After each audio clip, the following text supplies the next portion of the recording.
हरे कृष्णा, राधे राधे। हम सभी साधक वैदेही की आत्मकथा श्रवण कर रहे हैं। भाग 168 गतांग से आगे। मैं वैदेही उस संध्या को एकाएक शत्रुघ्न कुमार आए थे। 12 वर्ष के बाद आए, मथुरा से आए थे। कुछ लव नहीं थे आश्रम में। वो अल्लड़, वो अभय बालक ज़्यादा रहते ही कहाँ हैं मेरे पास। मैं अनाज पीस रही थी, तभी मैंने देखा महर्षि के साथ कुमार शत्रुघ्न। महर्षि स्वयं लेकर आए थे उन्हें मेरे पास। कुमार शत्रुघ्न को मेरे पास छोड़कर चले गए। आज रात्रि मेरी कुटिया में ही विश्राम करना कुमार। इतना कहकर जाने लगे तो कुमार ने हाथ जोड़कर कहा, क्षमा करें महर्षि, मुझे रात्रि में ही अयोध्या पहुंचना है। महर्षि ने ज़्यादा आग्रह नहीं किया। राजाओं से प्रजा प्रार्थना ही कर सकती है कुमार। मुस्कुराते हुए इतना कहकर वो चल दिए थे। मैंने देखा कुमार शत्रुघ्न को और पूछा, कैसे हो कुमार। मेरे सामने साष्टांग दंडवत की मुद्रा में थे। भाभी माँ, आपके आशीर्वाद से सब ठीक है। मैंने कुशासन सामने रखा शत्रुघ्न कुमार के। मैं आया था जब ये आश्रम प्रफुल्लित था। हमारे आर्य को पिता बनाने के लिए आपका धन्यवाद। श्रुतिकीर्ति कैसी है, मेरा पहला यही प्रश्न था। सजल नयन से मेरी ओर देखा कुमार ने, फिर कुछ देर चुप रहे। वो भी आई है, रथ में बैठी है। यहाँ क्यों नहीं आई? वो आपको इस अवस्था में नहीं देख सकेगी, इसलिए। मैंने आग्रह नहीं किया, इसलिए नहीं किया कि उस छोटी को मैं जानती हूँ, मेरी लाडली बहन है वो। उसे दुख होता मुझे वनवासिनी के रूप में देखकर। मैं चुप हो गई। अब कहाँ जाना है, मथुरा या अयोध्या? नहीं भाभी माँ, मथुरा राज्य में मैंने 12 वर्ष तक संचालित किया, वो भी आर्य की आज्ञा से। श्रुतिकीर्ति को भी मैंने वहाँ रखा था अपने साथ। पर कुमार शत्रुघ्न बोलते बोलते रुक गए। पर क्या कुमार?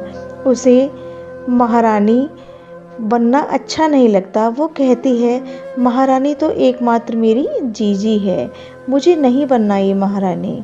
मथुरा का राजा मैं था, पर श्रुतिकीर्ति महारानी के रूप में कभी सिंहासन में नहीं बैठी। भाभी माँ, मेरा भी मन नहीं लगता था मथुरा में। मैंने आर्य श्री राम के चरणों में प्रार्थना की, बार बार प्रार्थना की, तब जाकर उन्होंने मुझे अयोध्या में बुलाया है। मेरे पुत्रों की ओर से आपके चरणों में प्रणाम। कुमार ने सिर झुकाया। मैं चहक उठी, तुम्हारे पुत्र हुए हैं? मेरी छोटी श्रुतिकीर्ति माँ बनी है। मुझे आनंद आ रहा था। क्या नाम रखा है, मैंने पूछा। सुबाहु और श्रुतसेन, कुमार ने संकोच के साथ उत्तर दिया। कितने बड़े हैं? 11 वर्ष के हैं। अपने अग्रज कुशलव से 1 वर्ष छोटे, कुमार ने मुझे बताया।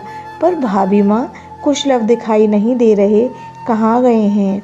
कुमार, वनवासी हैं ये बालक तो, अल्लड़ हैं और अभय हैं, इसलिए कब आएंगे कहाँ गए मुझे पता नहीं रहता। महर्षि की शिक्षा उन्हें बुद्धिमान बना रही है उन बालकों को, और बड़ा वात्सल्य है उनके मन में। आपको मैंने वनवासिनी के रूप में चित्रकूट में दर्शन किए थे भाभी माँ, पर वहाँ आप मुझे तपस्विनी लग रही थीं। यहाँ कैसी लग रही हूँ कुमार? मैंने सहजता में पूछा। आप यहाँ मुझे जगत जननी लग रही हैं, महिमामयी लग रही हैं। सजल नयन हो गए थे कुमार शत्रुघ्न के। अपने प्राणधन श्री राम के वियोग की अग्नि को अपने हृदय में छुपाए आप विश्व को प्रकाश बांट रही हैं भाभी माँ। कुमार और भी बहुत कुछ कहने जा रहे थे, पर मुझे कहाँ प्रिय थी अपनी स्तुति। सम्राट का मंगल हो। मौन होकर मेरी ओर से प्रणाम निवेदित कर देना आर्य श्री राम के चरणों में। कुछ मत कहना, मुझे कोई शिकायत नहीं है उनसे। कुमार शत्रुघ्न रोते रहे। मेरे पाँव में ही उनकी दृष्टि थी। एक बार देख लेता अपने कुशलव को, मेरी बहुत इच्छा थी। कुमार से मैंने इतना ही कहा, आज रात्रि रुक सको तो ही उन्हें देखना, मिलना संभव है। वो बालक अरण्यवासी हैं कुमार। कुमार शत्रुघ्न का रुकना संभव नहीं था। उन्होंने अपने आर्य को बता दिया था कि वो रात्रि तक अयोध्या पहुंच जाएंगे, फिर आर्य प्रतीक्षा करें। ये तो उचित नहीं होगा ना माँ। नहीं, तुमको जाना ही चाहिए। जाओ कुमार जाओ। इतना कहकर मैं उठी। कुमार शत्रुघ्न मुझे प्रणाम करने लगे, पर मैंने सामने देखा रथ पर बैठी श्रुति कीर्ति को। वो मुझे देख रही थी। मेरी छोटी बहन श्रुति कीर्ति। मेरी कदम बढ़ चले थे रथ की ओर। ये क्या, वो अपने हार गहने सब उतार रही थी और गंगा जी में फेंकती हुई मेरी ओर बढ़ी। मर्यादा मेरी बहनों को अच्छे से आता है। मुझ वनवासिनी के सामने कैसे गहनों से लदी वो आती। मैं दौड़ पड़ी उसके पास। मुझे कुछ सुध नहीं थी, बस मेरी छोटी मुझे दिख रही थी मेरे सामने।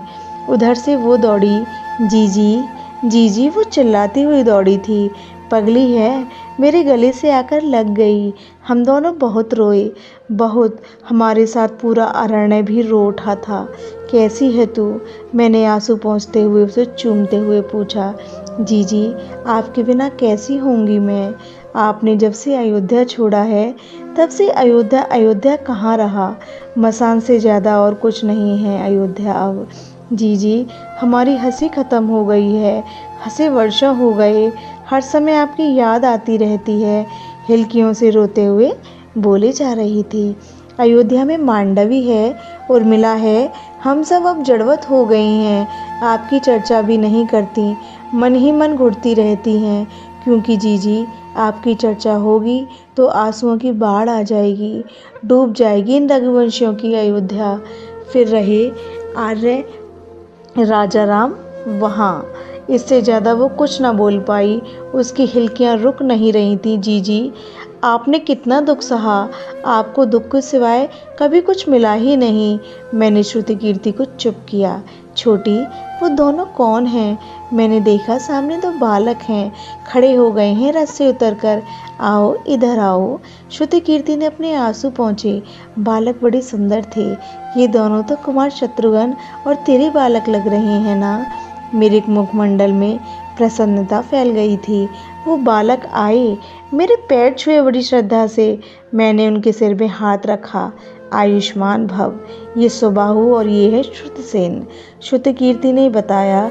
जीजी, इनके बड़े भाई कहाँ हैं? अयोध्या के युवराज कहाँ हैं? मुझे उनसे मिलना है। जीजी बताओ ना। मैंने कुछ बोलती कि उससे पहले ही एक सुमधुर आवाज़ अरण्य में गूंज उठी। मिथिला की राजकुमारी की हम कथा सुनाते हैं। कुश और लव गा रहे थे। वो आवाज़ मुग्ध कर देने वाली थी। मिथिला की जनक दुरारी की हम कथा सुनाते हैं। पक्षी शांत सुन रहे थे। गंगा नदी मानो रुक सी गई थी। उनकी मोहक वाणी सुनकर हिंसक पशु भी प्रेमपूर्ण हो गए थे। पर शत्रुघ्न कुमार को आज्ञा थी आर्य की। उन्हें पहुंचना ही था अयोध्या रात्रि में। न चाहने के बाद भी रोती हुई श्रुति कीर्ति गई। मैं छोटी को देखती रही, उनके प्यारे बालकों को देखती रही। यह प्रसंग अब यहीं विश्राम लेता है। हरे कृष्णा, राधे राधे।